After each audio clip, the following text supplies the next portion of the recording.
doing? You got in touch with him? I can confirm to you that I'm in constant touch with the Ghanaian. His name is Emmanuel Asamoah. I've spoken to him directly. And the man in the video? Yes, and I have good news to share with the good people of Ghana. The government of Ghana has decided that we will relocate him. Somebody shouts Ghana to the world. Shouts power for me. To have a working minister, see, you guys are blessed. For you to have a working minister, guys, I'm going to be sharing this video of what the Foreign Affairs Minister said, and it's going to shock you. After all the bullies, South Africans, oh God, I just wish we have this kind of minister in Nigeria. We have this kind of minister in Nigeria. God, I beg. Let's watch the video. Somebody shouts power. Somebody shouts power for me. The government of Ghana is actually working. Hear what the Foreign Affairs Minister have to say concerning that Ghanaian man that was bullied by South Africans. Hear him. By the way, how is he doing? You got in touch with him? I can confirm to you that I'm in constant touch with the Ghanaian. His name is Emmanuel Asamoah. I've spoken to him directly. And the man in the video? Yes, and I have good news to share with the good people of Ghana. The government of Ghana has decided that we will relocate him. We relocate this Emmanuel Asamoah, yes, the gentleman in the viral video. At full cost, we will take care of his relocation and resettlement out of South Africa. I will not at this point disclose where we will be relocating him to, but because of how viral the video is, this gentleman, and the fact that his identity has been exposed and he's been the subject of a lot of trolling and consistent, threats, we have taken the decision to relocate him and to have him reintegrated at another place. He's agreed. He's willing to cooperate with us, and we are going to do that. But we continue to extend consular assistance to him. He's doing very well.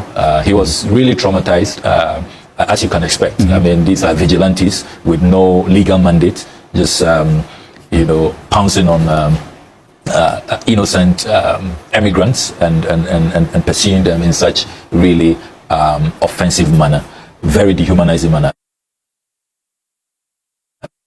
And let me state for the record that we have checked, and indeed it's been confirmed by South African authorities, that Mr. Asamoah is not an illegal. So they're asking for documentation, which he has in that video, yes, for him to produce documents and so on. So that was another issue that came up, that if he was living there illegally, then the steps must be taken to regularize that situation. You are saying that you've checked, and this gentleman has legal status. Yes, he's a legal resident, and that has been confirmed by authorities. Indeed, yesterday, the High Commissioner of Ghana to South Africa was invited to a meeting at the Vice President's office, the South African Vice President, and another apology was rendered, and that was confirmed that he's not an illegal migrant. He's law-abiding. He had broken no law, and the authorities reiterated the point they made in their statement, that it is not for citizens to go around demanding legal documents or resident permits of. Why are people going to South Africa? What is in South Africa? Like, what's special about that place? I don't know why people go there. Those people, when you look at them, ever since that xenophobic attack, I just had a great disgust for those people. Like, I don't know, when you even look at them, when you see the way they are bitter, the way they do things, you can tell that these people are not normal human beings. So I don't know what is so special about going to South Africa and going to be a victim of that kind of malevolence. I don't know. Anybody that wants to really build a business, I don't know why you are thinking of South Africa in the first place. I don't know. You are angry at your fellow black people. You claim that they are taking your jobs, taking your women. You say you are hunting down those who are not documented, who are illegal immigrants. But that's not the problem. The problem is that deep down, you have self-hate. You are angry and bitter at yourself for being lazy and unproductive, and you are not happy seeing other people being successful in your land. Go to every country, there are foreigners there who are doing well. Come to Nigeria, there are foreigners here building businesses.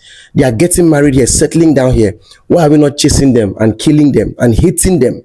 Why? Go to Canada, go to America, go to all these countries. There are foreigners everywhere who are doing well.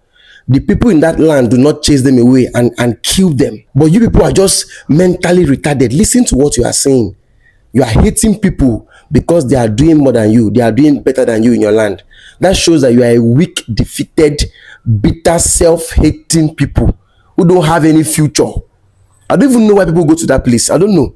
I can't take this my two left leg to South Africa.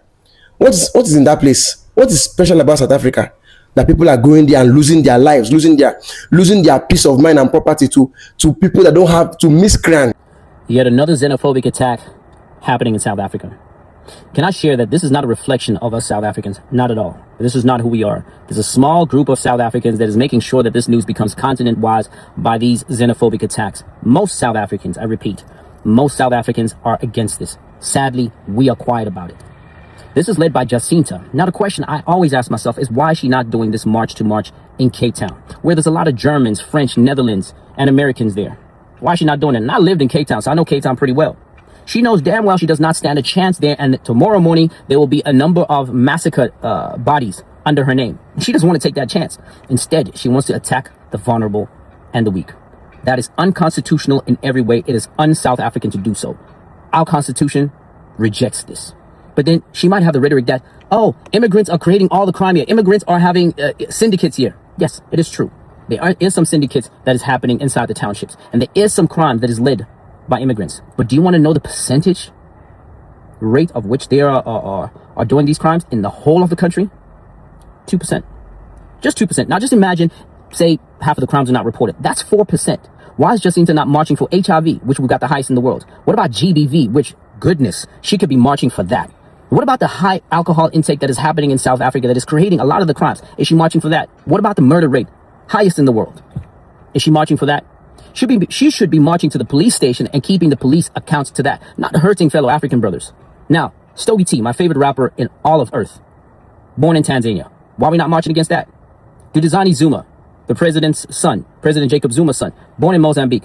Why is she not marching for that? What about DJ Fresh, a renowned DJ? Why is she not marching against that? Did you know that we have Khoisan people in parliament in Kenya? Did you know a Xhosa man is president of Botswana? We don't even have a Khoisan person in parliament because we want to stay divided.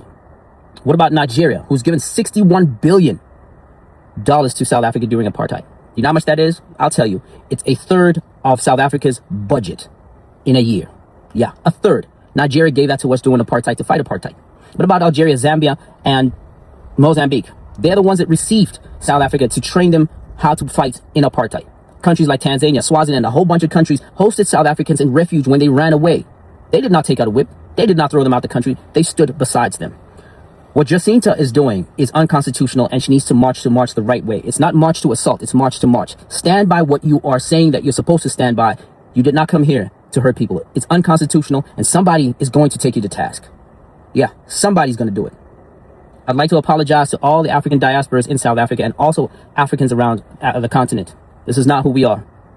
We're against this. Another video I saw of a lady being attacked by what seems like a foreigner. I'm not sure. People allege and insinuate that it's a foreigner. I was saying in that video that it's very complicated, the immigration issues and illegal foreigners in South Africa. This is the problem right here. Yeah, the South Africans that are not xenophobic, they don't tell their people the truth. They come on here talking about it's complicated. How is it complicated to not beat up people? How is that complicated? Do you think if South Africans were getting attacked in my country, I'll come on here and be like, oh, it's complicated? Like, tell them to stop attacking people. Do you think if you beat up somebody that's selling shoes on the streets, you automatically get a job? Like, what?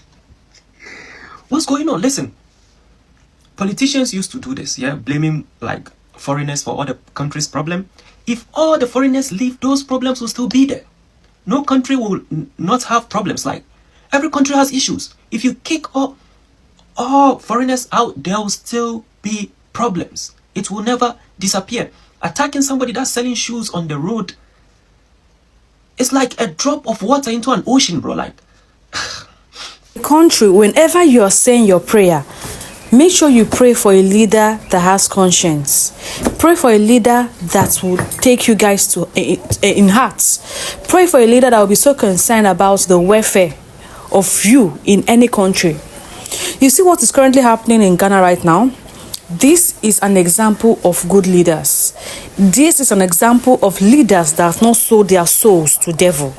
There are some leaders that have sold out their souls to devil, that whenever things are happening in their country, whenever they are shedding blood in their country, they are happy, they are rejoicing because they have sold their souls to the devil.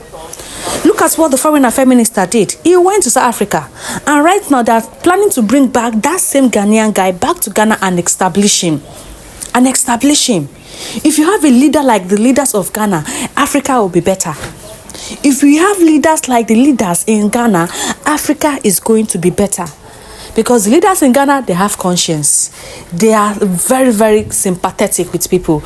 They are just so in love with their citizens. They care so much about them that they don't even want one mosquito to bite them. But in my country, Nigeria, mosquito don't bite us from our face, reach our anus.